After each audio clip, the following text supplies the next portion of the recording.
You are listening to the Boss Experience Podcast, a podcast with conversations about business growth, self-development, and maintaining a mindset to achieve business success. My name is Michele Davis, and I am a business strategist and coach, and I'm your host. Let's get started. Welcome to another episode of the Boss Experience Podcast. My name is Michele Davis, and I'm your host. So this week, I'm sharing with you another bonus episode. This is an interview I did with Laquita Monley, host of Laquita's Toolbox. And I'm breaking this interview down into 3 parts because it's a rather long interview. So this is part 2 of a 3-part series. And in this segment, I'm sharing how I was able to maximize my profit potential in my professional service business. So you definitely want to take notes on this one. And I want you to enjoy the episode. When I first started my business, I did not look within. I didn't value my own strengths and my own experiences and my expertise. I didn't think I was an expert in anything. Here I was with all of this, 20 plus years experience. And, you're talking about experience in my career. Yes. But I also had things that I've done in my personal life, raising kids, things that I overcame that I discounted. So I never viewed myself as having value. I thought I had to look external to figure out what kind of business I was going to launch. And so often we don't get in our head to really kind of map out what we want in a business. And we're looking at everyone else to provide the answers. And so what you're going to end up, if you look outside yourself, is you're going to end up with all these 20 trillion business ideas that you can launch. And you don't know if you're going to have the same successes to other people because you haven't really taken the time to really map out what it takes to start this business. Is this a business I really want to start? Is this what I envision myself doing? And we were talking about this before we went live. The minute you stop getting excited about what you're doing, it's time to get out. It's time to get out. And you're not creating another job for yourself. You're creating something that is fulfilling. When you think about entrepreneurship in a business, you started a business because you wanted to feel something that you didn't get in traditional employment. Whether for me, it was having a vision that I could take to the finish line, my own vision, because in your job, you're carrying out someone else's vision. Any ideas that you have, you can present them, but then they can get shot down. You have no control over the game plan. And what's even worse is that your ideas can get shot down, but you're tasked with carrying out the plan. So you don't, you don't want to create another job for yourself. You want to create something that is rich and fulfilling. And when I say rich, I don't mean in money. Rich in makes you feel good and it's fulfilling. Yes. Hey, if you're enjoying this episode and you're ready to take that next step to finally become a professional service provider on your own terms, I want you to consider working with me. When you work with me, I help you start your business the right way from the beginning so you can generate the revenue you desire doing what you love. So head over to CEOBlueprintAcademy.com. That's CEOBlueprintAcademy.com to check out the ways you can work with me to get set up for business success right from the start. That's CEOBlueprintAcademy.com. Okay, back to the show. So, you mentioned something there just a moment ago about the boss within. How can we tap into or to discover those of us that are, that may be transitioning or thinking about transitioning into entrepreneurship, or perhaps they are already an entrepreneur, but treating it more like a job instead of I own this? What are some of the things that we can do to identify the boss within and thrive there? That's a great question. So when I first started, I think I just said this before, I was hopping into all these different business models. And finally it dawned on me, it was like, I don't like any of this stuff after I'd wasted like 6 months doing different types of businesses, things I saw online. I thought social media was going to be the answer for me to start this business that I decided I was going to start. What I started to do is I started to actually map out what are my strengths. I'm looking within, but what is it that I really want? And this was after so many flops of things that really didn't fit who I was and what I wanted to do and what my vision was for a business. So I started looking at, well, what do I enjoy doing? What are my interests? What do I have expertise in? And this is like not just your hard skills, like from your career, but also your soft skills too. What are you good at? What are your passions? What do you do when you're not working? What are you doing at your job? Not your job title, but what do you really do? Lay all that out and on a piece of paper. And then once you lay all of that out, you can look at, in kind of like a second phase of this is, what problems can I solve based on all the skills, all of my expertise, everything, knowledge I already have in my brain. What problems can I solve for people? And don't discount things that you've overcome too. Maybe your household, for some reason, everybody in your household was laid off. I know we saw that a lot in COVID. And maybe you discovered couponing and you learned how to save your family, hundreds of dollars, and you survived. I mean, that is a skill. Couponing is a science. And that's just an example, but you have people that are sitting on skills and they think that it's only the skills that they learned on their job or that you have to look outside for those skills. And you want to come into your business with your expertise and the credibility that you've built, all the years that you've worked on developing that expertise. And then you want to refine that list and scratch out anything you're like, I don't see myself doing that. No, I don't like that. No, that's not really, I did it. But that's not really my passion anymore. So scratch anything out that you can't envision yourself doing. And then you want to take it into a different phase, that same list, once you've scratched everything out, and you want to look at what services can I offer and who am I offering these services to? Who needs these services? Now that I know what problems I can solve, how can I solve these problems with an actual product or service? Some people go straight to coaching, but they really haven't thought out the back end. Everything doesn't have to be coaching. There's so many ways to solve problems. And so you really want to think through what kind of service can I really provide to help people solve this problem? And one quick thing I want to go back a little bit and talk about when you're thinking about the problems, get into, not just the minor problems. Think about yourself having a headache. And I'm using headaches as an example because my daughter suffers from migraines. And we're always looking at what is a level 1 headache versus a level 10. When you're helping people and you think about that problem, you want people that have a level 10 problem, something that they have urgency to solve. You don't want to develop a service or a product around something that where people aren't really they're not suffering. They're like, I'm okay. I don't really need that. You develop services that can really help people where people can say, I need that service. Oh, I need that product.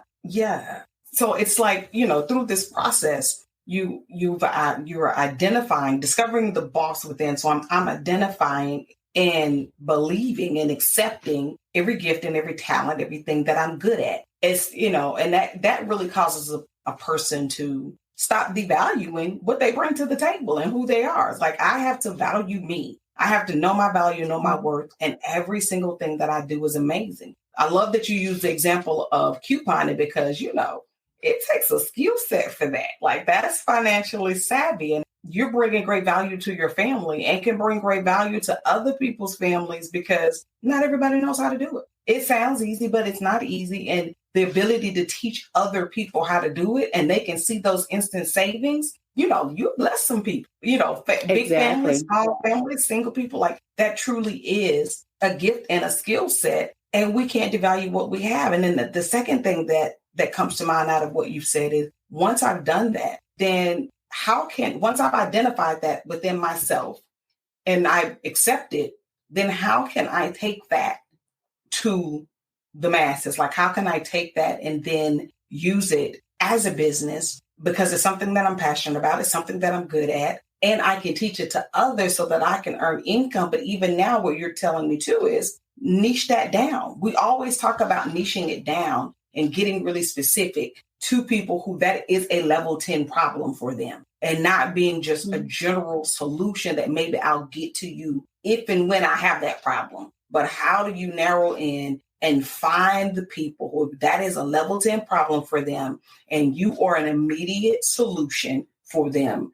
And present yourself in a way that you are the solution. Your brand, your business is the solution, so they don't need to look any further. Right. And so you're taking that list and you're really refining it down to one business idea that you're going to, that's what you're going to pursue. And then the last thing you want to do is you need to vet out the idea. You can't just assume, okay, I went through this whole process. I came up with this idea. I'm going to make money now. You need to vet it out. You need to make sure that there's money to be made with this idea, right? And you do that by conducting market research. And this is a step that so many people, they ignore it. They just jump into things. They're not really looking at, is there really a market for it? Because they see something online and they think, oh, that person has so many followers. There's so many people listening to them, and they just take an idea and run with it. And you need to look at, how many people are searching for this item? Is this solving a level 10 problem? Who's looking for this item? Who is this item really provide a solution to?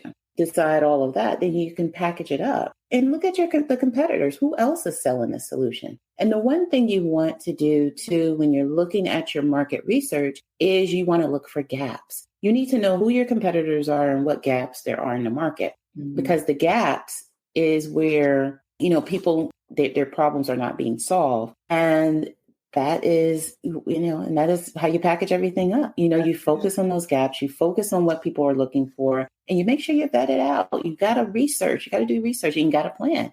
All of this is planning. And then once you do all of this, then you get a coach.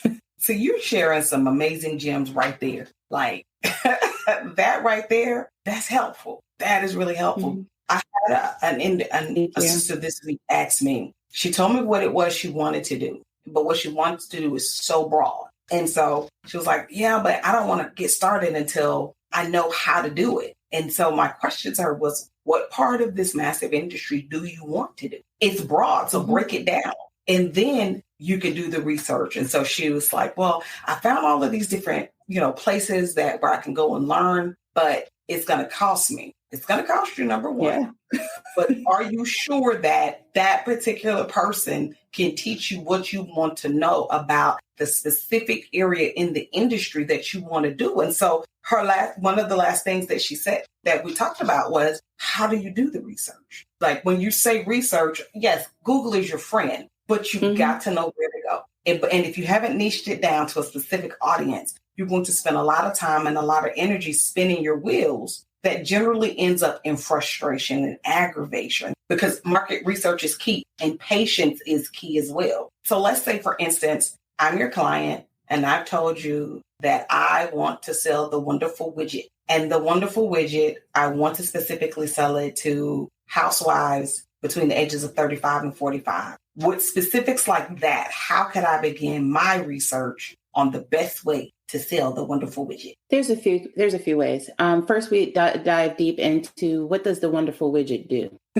What does it do? What problem is it solving? And then we look at, like, who else is selling that type of service? And then what you want to do is you want to look at who are they connected to? Where are they advertising? And there's tools to do that. Software tools like SimilarWeb is one tool where you can look at a website and you can see where they're getting their traffic from. And then you also look at who's following them on social media, and you connect with those same people as well. And then you look at how people are searching for things. It's one thing to go to Google, but there's other tools like Uber Suggests. There's other tools like Google has a keyword planner tool where you can kind of look at who's buying a particular product. Facebook, inside of the business interface, do some market research there as well. And then also Answer the Public. And I like Answer the Public because you can actually see the specific questions people are asking. But I would definitely start, when I'm looking at the wonderful widget, is I want to see who else is solving that same problem,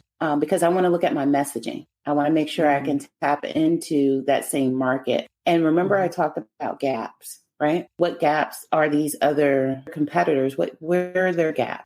who are they missing? What target population are they missing? And that is what I would focus on, and who they're connected to. Who are their followers? Are they involved in any Facebook groups that I can also get into?